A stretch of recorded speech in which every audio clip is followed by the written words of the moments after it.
L'odeur de la fumée et de la bière bon marché collait à la peau de Sifo tandis qu'il se glissait entre les baraques de tôle, le cœur battant comme un tambour de guerre. Depuis que le portable de Loindel avait sonné en pleine nuit, il savait que quelque chose n'allait pas.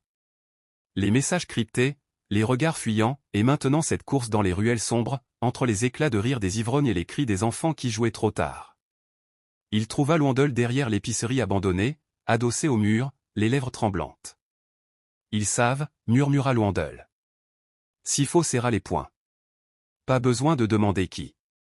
Les frères de Loindel, peut-être. Ou les gars du gang du coin, ceux qui traînaient devant le cybercafé et ricanaient quand ils passaient. T'as regardé encore ces vidéos? Chuchota Sifo, même si la réponse lui brûlait la gorge. Loindel détourna les yeux. Ils avaient juré d'arrêter après la dernière fois, après que Sifo avait senti les doigts de Loindel trembler contre sa hanche, trop vite retirés. C'est rien, juste un jeu. Mais ce n'était pas un jeu. Pas quand Loindel haletait contre son cou, pas quand Sifo rêvait encore de sa chaleur. Un bruit de bouteille qui roule.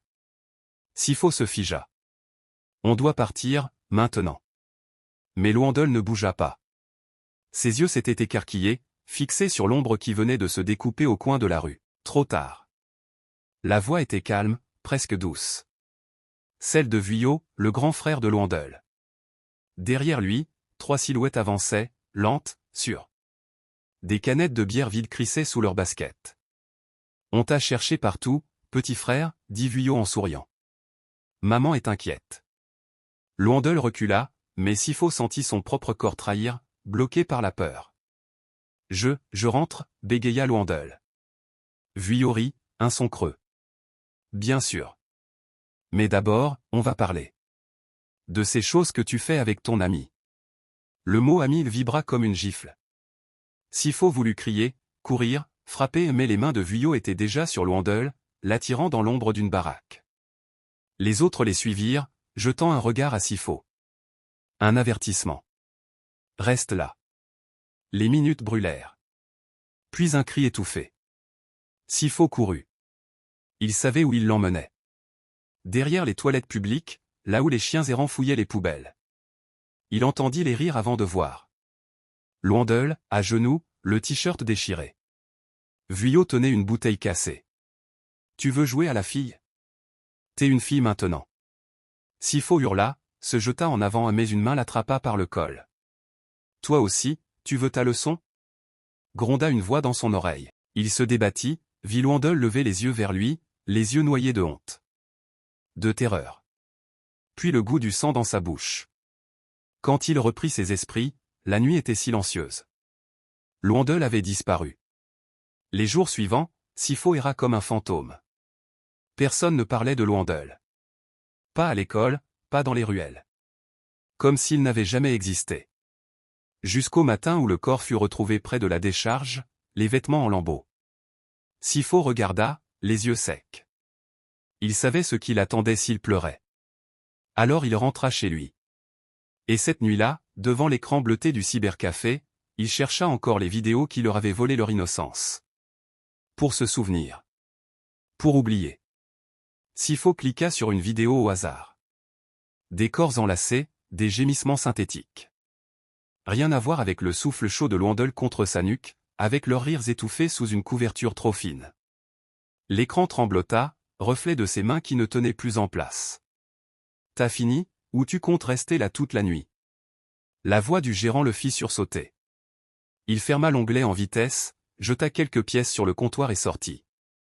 Dehors, Keyelicha respirait comme une bête blessée. Les feux de pneus crépitaient au loin, et l'air sentait le plastique brûlé. Sifo marcha vite, évitant les regards. Près de chez lui, une silhouette se détacha du mur. Sifo. Il reconnut la voix avant même de voir le visage.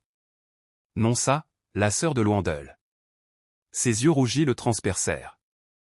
Ils disent que c'est un accident, murmura-t-elle. Qu'il s'est fait voler. Un rire rauque lui échappa. Tu y crois? Elle serra les poings, baissa la voix. J'ai trouvé ça sous son matelas. Un bout de papier froissé, déployé avec précaution. Des mots griffonnés à la hâte, si je disparais, c'est Vuillot. Et Sifo sait. Le sang lui cogna aux tempes. Il l'a écrit avant d'eux. Nonsa hocha la tête. Qu'est-ce que tu vas faire? La question resta en suspens.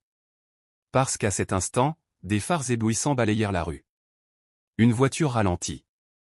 Vuillot. Il descendit lentement, un sourire en coin.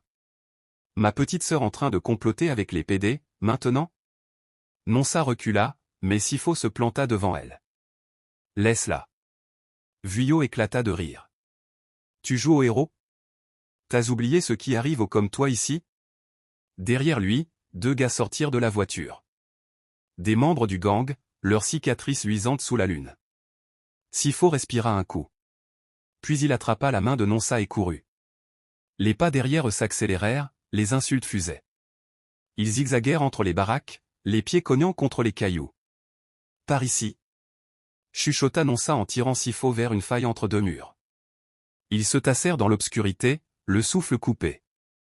Les poursuivants passèrent en trombe. Ils reviendront, halta Nonsa. Sifo regarda le bout de papier, encore serré dans son poing. Alors on va les devancer.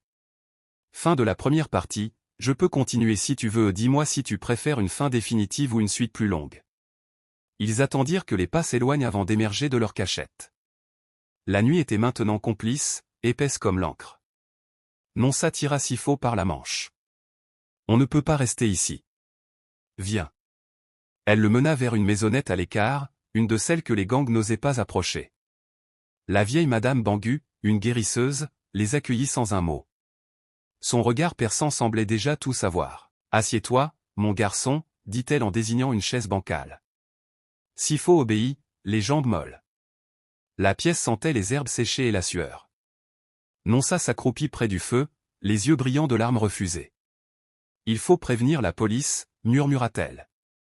Madame Bangu émit un grognement. « La police? Et qu'est-ce qu'ils feront, hein? Ils prendront l'argent de Vuillot et tourneront la tête. » Sifo serra les poings. « Alors on fait quoi? On laisse faire ?» La vieille femme se pencha, ses rides creusées par l'ombre. Parfois, la justice ne vient pas avec des uniformes. Parfois, elle vient avec du feu. Un silence. Nonsa releva lentement la tête. On a le papier. La preuve. Et alors? Ricana Sifo. Personne ne croira un mot contre Vuillot. Pas ici, non. Elle sortit un téléphone portable, éraflé, et le tendit à Sifo. Mais sur les réseaux, dans les journaux? Si assez de gens le voient.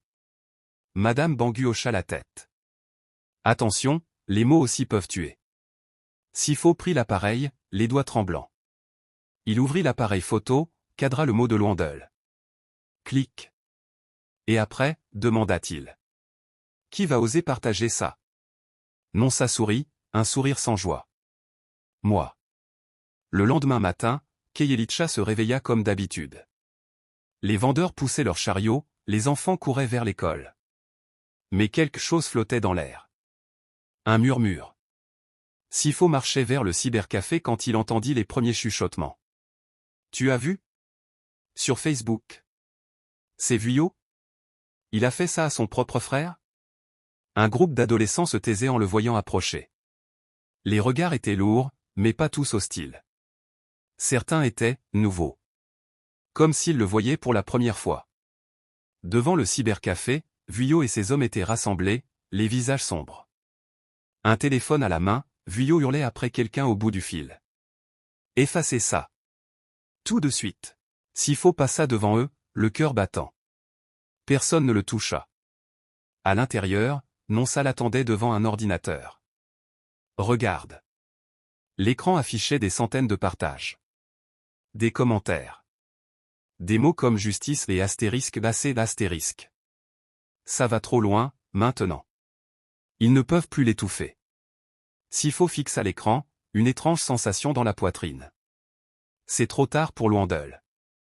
Oui, dit-elle doucement. Mais pas pour les autres. 3 jours plus tard, Vuillot fut arrêté. Pas par la police locale, mais par une unité spéciale venue de Cape Town, sous la pression des médias. Sifo regarda la scène depuis l'entrée de sa maison. Les voisins aussi observaient, silencieux. Quand la voiture de police démarra, quelqu'un lança une bouteille. Elle explosa contre le pare-choc, un éclat de colère sans mots. Nonsa apparut à ses côtés. Ça ne le ramènera pas. Non. Elle lui prit la main. Mais au moins, il n'est plus une ombre. Sifo ferma les yeux, sentant enfin les larmes couler. Luandel avait un nom, maintenant. Et les ombres de Keyelitcha en tremblaient.